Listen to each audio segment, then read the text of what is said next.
Assalamu alaikum. We are going to start with our chapter 3 Forces and Motion. We are going to look into exam style questions. Question number 1. In 2014, Alan Eustace set the world record for the highest freefall parachute jump from a height of more than 41 kilometers. As he fell towards the earth, he reached a terminal velocity of almost 370 meters per second. The air was very thin where he started his jump and became thicker the closer he got to the ground. What happened to his terminal velocity before he opened his parachute?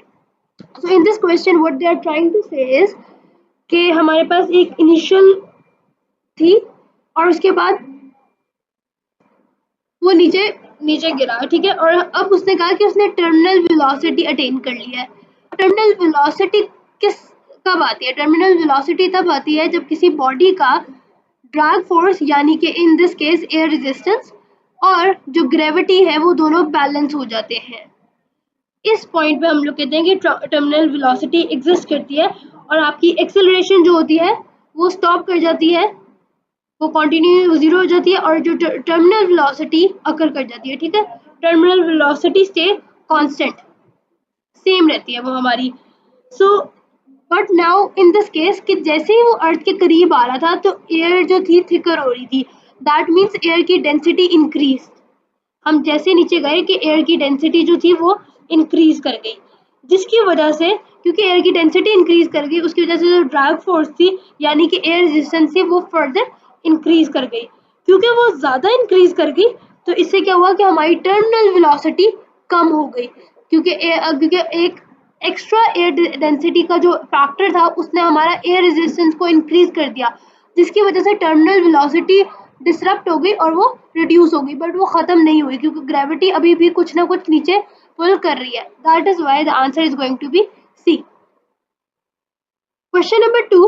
An object with a mass of 35 kg accelerates at 0.7 meter per second square to the right as shown in the diagram. These are the four forces acting on this object. What are the values of the forces labeled x and y? अब हमने ये x और y जो forces है हमने उनको label करना है। हमें पता है जो डाउनवर्ड फोर्स है वो 320 है, जो यहाँ पे लेफ्टवर्ड फोर्स है वो 70 है, मास हमारे पास गिवन है, एक्सेलरेशन हॉरिजॉन्टल फोर्सेस की गिवन है। फर्स्टली फॉर फाइंडिंग क्या कहते हैं एक्स के लिए हम लोग देख सकते हैं देयर इज नो एक्सेलरेशन, कोई एक्सेलरेशन मेंशन नहीं है, ओनली मास। इसका मतलब है कि ऊपर भी सेम ही रहेगी, बट हम लोग उसको फॉर्मूला के थ्रू करते हैं। F is equal to ma। F हमारा फोर्स हमने निकालनी है, मास हमारे पास 35 kg है और क्योंकि उन्होंने हमें नहीं दिया हुआ एक्सेलरेशन और क्योंकि यहाँ पे एक्सेलरेट हो नहीं रहा ना बेसिकली, क्योंकि वो सिर्फ टू द राइट 0.7 मीटर पर सेकेंड हो रहा है स्क्वायर, तो इसलिए यहाँ पे जीरो आ जाएगा। तो फोर्स हमारी जो फोर्स का जो डिफरेंस है वो जीरो हो जाएगा, यानी फोर्स अब जीरो नहीं है। इसका मतलब ये नहीं है कि एक्स इक्वल टू जीरो है, इसका मतलब है रिजल्टेंट फोर्स हमारी जीरो है, रिजल्टेंट फोर्स जीरो है। पर अब इसका क्या मतलब है कि इसका डिफरेंस जीरो है, यानी हम लोग अगर ये x 320 माइनस एक्स, ये भी हमारी फोर्स है, ये भी हमारी फोर्स है, पर यहाँ पर हमारे पास रिजल्टेंट निकालनी है, रिजल्टेंट फोर्स निकालनी है। तो 320 माइनस 320 जो है वो होगा जीरो, यानी रिजल्टेंट फोर्स जीरो होनी चाहिए, यानी x की जो हमारी वैल्यू है x शुड बी 320 न्यूटन, तब ही वो ऊपर और नीचे दोनों तरफ से बैलेंस होगा ना। That is why our answer is either going to be C or D. Let's check for y now. अब y के लिए हम क्या करेंगे, हम दोबारा से यही फॉर्मूला यूज करेंगे, F is equal to ma वाला, या फिर हम लोग इसको लिख सकते हैं एक F जैसे एक राइट साइड वाली फोर्स और एक लेफ्ट साइड वाली फोर्स, ताकि हमें, या फिर हम लोग अभी इसको सिंपल रहने देते हैं, F is equal to ma ही रहने देते हैं, हम लोग फिर इसको फर्दर करेंगे। There are multiple ways to do something, but you should know कि ये जो यहाँ पर हम लोग फोर्स लिखते हैं ना रिजल्टेंट, वो रिजल्टेंट फोर्स होती है। जो F is equal to ma में हम लोग लिखते हैं force is equal to mass into acceleration, उसमें ये रिजल्टेंट फोर्स को हम लोग डिपिक्ट कर रहे होते हैं, शो करा रहे होते हैं। मास हमारे पास 35 kg है, एक्सेलरेशन हमारी 0 है और यहाँ पे हमारी फोर्स आ जाएगी, फोर्स हमारी आ जाएगी 24.5 न्यूटन। इसका मतलब है कि 70 में से जब हम लोग y को माइनस करें या y में से हम 70 को माइनस करेंगे क्योंकि y हमारी बिगर वैल्यू है, इसी वजह से हमारी एक्सेलरेशन भी राइट साइड पे है ना, अगर वरना तो एक्सेलरेशन लेफ्ट साइड पे होती, मूवमेंट हमेशा हमारी फिर लेफ्ट साइड पे होती अगर ये हमारा स्मॉलर होता। तो हम क्या लिखेंगे, y minus 70 should be equal to resultant force जो कि हमारे पास है 24.5। तो हम क्या करेंगे 70 प्लस 24.5 और हमारे पास आंसर आ जाएगा 94.5 newton and C is going to be the final answer. For question number 3, this diagram shows the forces during a tug of war competition. Team A has a total mass of 800 kg and pulls with a force of 1000 Newton to the left. So जो team A है उसका total mass है 800 kg और वो 1000 Newton से इधर force ले रही है। टीम B जो है उसका टोटल मास 700 kg है, वो 700 न्यूटन इधर भेज रही है। अब हमें बतानी है टीम A की एक्सेलरेशन क्या है।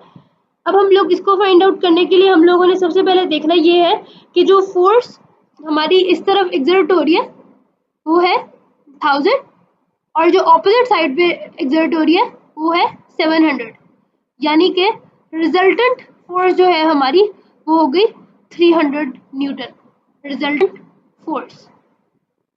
अब हम लोग फॉर्मूला लिखते हैं, resultant force is equals to mass into acceleration। Resultant force हमारी 300 है, मास हमने सिर्फ टीम ए का बताना है तो हम लोग यहाँ पे 800 लिखेंगे और एक्सेलरेशन जो है वो हमारे हमने निकालनी है। ओके, तो अब हम क्या करेंगे 300 divided by 800 is equal to A और ए हमारे पास आ रहा है 0.375 एंड वी कैन सी क्योंकि हमारे पास ये बिगर वैल्यू है तो हमारी एक्सेलरेशन टुवर्ड्स लेफ्ट होगी, ठीक है, तो टुवर्ड्स लेफ्ट और ये कौन सी ऑप्शन में नजर आ रहा है 0.38, यहाँ पे सबसे ज्यादा क्लोजेस्ट है। Question number 4, these four diagrams show the forces on raindrops that are falling towards the ground, which raindrop is slowing down। For this question अगर हमने देखना है कि कौन सा रेनड्रॉप स्लो डाउन कर रहा है, हमने उसको देखना है कि जहां पर अपवर्ड फोर्स यानी कि एयर रेजिस्टेंस या ड्रैग फोर्स, जो अपवर्ड फोर्स है वो बड़ी होनी चाहिए। Upward force should be greater than downward force gravity से। अगर हमारी एयर रेजिस्टेंस जो बड़ी होगी ग्रेविटी से तब वो स्लो डाउन हो रहा होगा।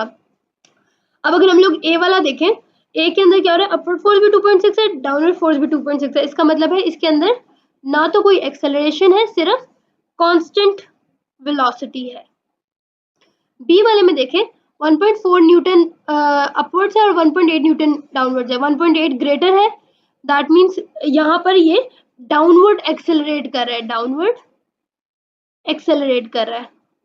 सी वाला देखें, यहाँ पर हमारे पास 3.1 न्यूटन ग्रेटर फोर्स है और 1.8 न्यूटन स्मॉलर फोर्स है, इसका मतलब है कि यहाँ पर वो रेनड्रॉप स्लो डाउन कर रहा है और जो कि हमारी क्वेश्चन की रिक्वायरमेंट थी। डी में भी बिल्कुल बी की तरह हो रहा है कि वो डाउनवर्ड एक्सेलरेट कर रहा है। Number 5, an aircraft of mass 4000 kg produces a thrust of 10 kN. The aircraft needs to travel at 35 metre पर second to take off. Thrust भी एक फोर्स की टाइप ही होती है, ठीक है, और 35 मीटर पर सेकेंड ये हमारे पास स्पीड या वेलोसिटी आ गई। State the equation that links forces, mass and acceleration. The equation we have is F is equals to ma. B, calculate the acceleration of the aircraft. For finding the acceleration of the aircraft, we know कि हमारे पास जो force है, thrust force जो है वो हमारे पास, let's do B part over here. B part में हमारे पास F is equals to ma. F हमारे पास 10 K न्यूटन है यानी 10,000 है और मास ना हमें दिया है 4000 kg और हमने एक्सेलरेशन फाइंड करनी है। तो हम क्या करेंगे 10,000 divided by 4000 is equals to A. 10 divided by 4, A हमारे पास आ गया 2.5 मीटर पर सेकेंड स्क्वायर, ये एक्सेलरेशन आ गई। A is equals to 2.5 metre पर सेकेंड स्क्वायर। वो यूनिट्स लगाना नहीं भूलना, यूनिट्स भी इम्पोर्टेंट है। See, the aircraft starts from the rest. From the rest इसका मतलब क्या है, इनिशियल वेलोसिटी जो है यानी कि u क्या है, वो है 0। Calculate the time it takes to become airborne. So वो कहते हैं कि अब आपने बताना है कि एयरक्राफ्ट जो है वो 0 से स्टार्ट होता है और उसको जाने के लिए, मतलब शुरू करने के लिए, ऑब्वियसली वो रेस्ट पर होगा एरोप्लेन, फिर वो टेक ऑफ करेगा ना, तो वो जब उसको पहुंचने के लिए 0 से लेकर वो 35 तक पहुंचता है। यानी इनिशियल वेलोसिटी उसकी 0 है और फाइनल वेलोसिटी उसकी 35 है, क्योंकि हमने सिर्फ तब तक बताना है कि जब तक वो हवा में पहुंचता है। So how are we going to do this? We know कि अब हमारे पास एक फॉर्मूला है। Let's do this over here. a is equals to v minus u over t, यानी कि different change in velocity over time. अब इसके लिए पहले ये तो हमारे पास फॉर्मूला है जो कि हम लोग यूज कर सकते हैं, but firstly we need to see कि हम लोग v हमारे पास क्या है, yes 35, sorry, okay 35। I just got it confuse कि हमने अगर वैल्यूज को गलत नहीं लिखा। अच्छा, 35 हमारे पास v हो गया। उसके बाद हमारे पास -0 और हमने t निकालना है, टाइम निकालना है, और उसने हमें कहा है एक्सेलरेशन हमने ऊपर अभी निकाली है 2.5। So what we are going to do is हम t को ऊपर ले जाएंगे और 35 डिवाइडेड बाय 2.5 कर देंगे, तो टाइम हमारे पास 14 सेकेंड्स का आ गया, यानी 14 सेकेंड उसको लगेंगे फॉर एयरबॉर्न। ठीक है, so t is equal to 14 seconds. D, अब देखो ये 2 मार्क्स का था, इसका मतलब है उन्होंने ये फॉर्मूले की भी रिक्वायरमेंट की है, इस फॉर्मूले को भी हमने इंक्लूड करना है। D, sketch a speed time graph for the aircraft from the moment it starts until it takes off. Assume that its acceleration is constant. Okay, for this part हम लोग स्पीड टाइम ग्राफ बनाएंगे। It will look like this. यहाँ पर हमारी speed होगी और x axis पे हमारा टाइम होगा, क्योंकि टाइम इंडिपेंडेंट होता है। और अब हमारे पास 0 से स्टार्ट होगा, क्योंकि इनिशियल वो रेस्ट पर है, 0 से स्टार्ट हो जाएगा और यहाँ पर पॉइंट होगा 14,35, क्योंकि एक्स एक्सिस पे 14 सेकेंड्स है, यहाँ पर सेकेंड हो रहे होंगे, यहाँ पे 14 सेकेंड होंगे और यहाँ पर 35 मीटर पर सेकेंड स्पीड होगी। तो that's how this is going to be. और इसका जो एक्सेलरेशन है यानी कि ग्रेडियंट है वो हमारे पास 2.5 है, यानी कि हम लोग कांस्टेंट लेकर जा रहे हैं। E, calculate the minimum length of the runway required for this aircraft to take off. For this question, अब उसने हमसे कहा है कि अब हमने उसकी बतानी है रनवे की मिनिमम लेंथ, इस चीज पे गौर करना है। अब हमारे पास 2 वेलोसिटीज हैं, एक है जो इनिशियल वेलोसिटी 0 और एक फाइनल वेलोसिटी 35। तो हम लोग इसका एवरेज वेलोसिटी निकाल लेते हैं। 0 + 35 divided by 2, we will get 17.5 metre पर सेकेंड। अब हमने minimum length of the runway निकालना है, यानी कि वो हमसे डिस्टेंस पूछ रहा है इन अदर वर्ड्स। तो हमारे पास डिस्टेंस का क्या फॉर्मूला होता है, distance is equal to speed into time. Speed into time. Speed हमारे पास अभी हमने एवरेज वेलोसिटी जो निकाली है, एवरेज वेलोसिटी भी एवरेज स्पीड है, जो उसने स्पीड जितनी लगाई ना, यहाँ पे स्पीड है ना, तो aircraft needs to travel at 35 metre पर second speed to take off. तो ये जो 17.5 स्पीड है हम लोग वो यूज करेंगे, क्योंकि 0 भी थी, इनिशियल 0 थी, फाइनल 35 थी, इसलिए हमने उसका एवरेज निकाला। तो 17.5 को हम मल्टीप्लाई कर देंगे, टाइम हमने पिछले पार्ट में निकाला 14 सेकेंड्स, 14 से मल्टीप्लाई कर देंगे and this way we will get 245 meters as our final answer. Part F, when it lands at the end of the flight, it travels on the ground taxis at a constant speed. Explain how this aircraft can accelerate even when it is traveling at a constant speed. अब वो कह रहे हैं कि अब आप बताएं कि किस तरह से वो एक्सेलरेट भी कर रहा है पर वो एक कांस्टेंट स्पीड पे है। हमने कहा था कांस्टेंट स्पीड पे जब भी कोई चीज होगी, कांस्टेंट स्पीड पे अगर होगी तो हमने ये बात की थी, पर वो यहाँ पर कह रहे हैं कि एक्सेलरेशन है पर फिर भी कांस्टेंट स्पीड है। कैसे? इन दैट केस इसका मतलब ये है कि आपकी जो डायरेक्शन है वो चेंज हो चुकी है। आप कभी भी अगर आपका एयरक्राफ्ट अगर एक कांस्टेंट स्पीड पे जा रहा है तो उसने अपनी डायरेक्शन बदली है। अगर वो इस साइड पे जा रहा था पर अब वो इस साइड पे जा रहा है, अब उसने अपनी ऑपोजिट साइड पे जा रहा है ना, क्योंकि वो ग्राउंड पे लैंड कर रहा है, तब उसकी, क्योंकि एक्सेलरेशन हमें पता है वेक्टर क्वांटिटी होती है, और वेक्टर का मतलब है कि उसके ऊपर सिर्फ और सिर्फ मैग्नीट्यूड का इफेक्ट नहीं होता, उसके ऊपर डायरेक्शन का इफेक्ट भी होता है। अगर मैग्नीट्यूड कांस्टेंट है तो हम लोग डायरेक्शन पे जाएंगे, डायरेक्शन कांस्टेंट है, अगर डायरेक्शन भी सीधी जा रही है और वो कांस्टेंट स्पीड से जा रहा है तो तब एक्सेलरेशन पक्का 0 होगी। पर अगर कांस्टेंट स्पीड पे है और डायरेक्शन चेंज हो गई है तो इसका मतलब है कि हमारे पास एक्सेलरेशन प्रोड्यूस होगी।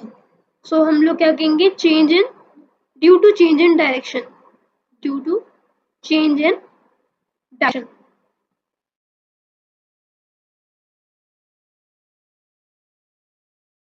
Scientists test the safety features of a car by crashing it into a large block of concrete. A crash test dummy sits in the driver's seat. A video camera records the crash. In one test, the car is traveling at 13 meters per second and the dummy has a mass of 83 kg. State the equation that links momentum, mass and velocity. We know momentum को हम लोग rho लिखते हैं, ठीक है, and mass is m and velocity is v. So rho is equal to m into v. ये हमारे पास जो है फॉर्मूला एग्जिस्ट करता है। For calculating the momentum of the dummy we know mass is equal to 83 kg। ये हमारे पास मास है, हमारे पास मास हो गया। वेलोसिटी हमारे पास, उसने हमें यहाँ पे वेलोसिटी भी दी हुई है 13 मीटर पर सेकेंड। अब हमने मोमेंटम निकालना है तो we know rho is equal to m into v. So mass is 83 and velocity is 13। अब इसको जब हम लोग मल्टीप्लाई करेंगे तो it is going to become 1079, और साथ में हमने जो इसके यूनिट्स है वो भी लिखना है, यहाँ पे केजी और यहाँ पे है मीटर पर सेकेंड, तो हम क्या लिखेंगे, केजी मीटर पर second. See in another test the momentum of the dummy changes by 1250 kg metre पर second in a time of 0.17 second. Calculate the average force. Okay, यहाँ पे मोमेंटम जो था इतने टाइम में चेंज हुआ। अब आपने एवरेज फोर्स बतानी है जो कि डमी के ऊपर ड्यूरिंग दिस टाइम अकर की हुई है। तो हमारे पास उसने हमें चेंज इन मोमेंटम बता दिया, ठीक है, उसने हमें चेंज इन मोमेंटम बता दिया है 1250, और उसने हमें टाइम बता दिया है 0.17 सेकेंड। अब हमें पता है फोर्स क्या है, change in momentum over time. तो हमारे पास फोर्स इज इक्वल टू क्या हो गया, 1250 divided by 0.17, and that will give us the final answer, F is equal to 7352.9 Newton. D. These tests help to make our roads safer. क्योंकि उन्होंने crash test कर रहे हैं कि किस तरह से कार्स जो है वो पैसेंजर सेफ रह सकते हैं। Use ideas about momentum to explain how seat belts and the crumple zone. Seat belt तो हम सब लोग उससे अवेयर हैं क्या होते हैं। Crumple zone are the one जो कि बोनेट और जो बैक साइड पर होते हैं ऑफ द कार, ये चीज़ें क्रम्पल कर जाती हैं अगर कोई एक्सीडेंट वगैरह हो, in order to save the passengers that are inside the car.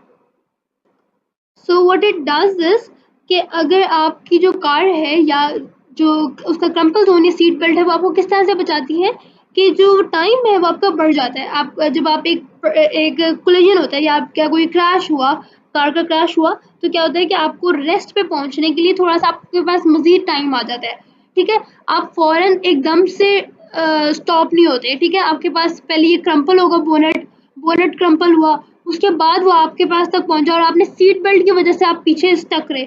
So that is why how what they do is कि वो it increases the time taken, the time seat belt और जो क्रम्पल जोन है वो ये करते हैं that they increase the time taken for a person to come to rest or come to stop during collision, और उसके बाद during collision, and उससे क्या होता है कि जो फोर्स जो होती है जो पर्सन के ऊपर या पीपल के ऊपर जो भी पैसेंजर होता है उसके ऊपर जो फोर्स आती है वो कम हो जाती है, क्योंकि we know that force is inversely proportional to time. क्योंकि हमारे पास टाइम इंक्रीज कर जाता है तो फोर्स डिक्रीज कर जाएगी। Reduces the force acting on the person होता है finally lower force means less injury.